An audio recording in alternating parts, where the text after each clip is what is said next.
As soon as we knew that we were going to be moving to this facility and having an exhibit space in the museum, we knew we wanted to honor Israel Brooks Jr. And we'd been given a lot of these items on donation from his family several years prior, and knew we were able now finally to spotlight him. Since our mission as a county museum is to preserve and protect the history of the county as a whole, he means so much to us as a native Newberryan and as someone who, just like the quote says here, never forgot where he came from.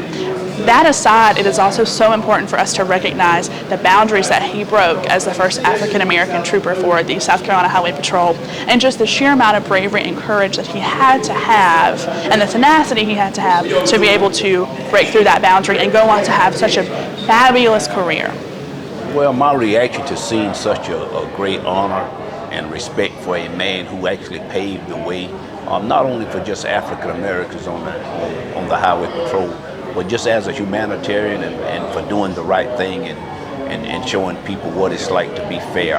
I am very honored that the museum here in Newberry took some time out to honor him and to show what he really meant to them as a Newberryan and as a former South Carolinian.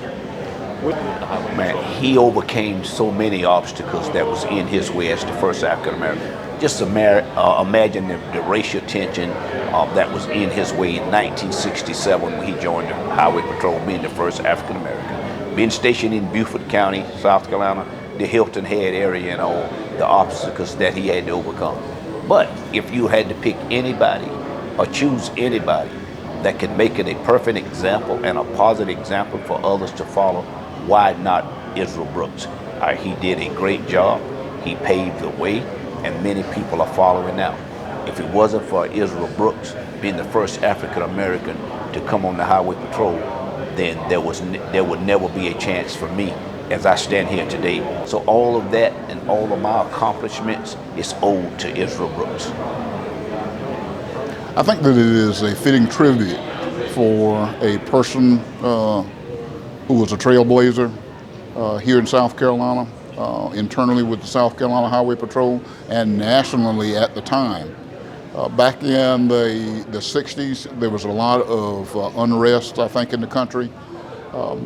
Marshal Major Brooks was one of the ones that came out, joined law enforcement, and helped to change the minds of a lot of people here in South Carolina and in the country.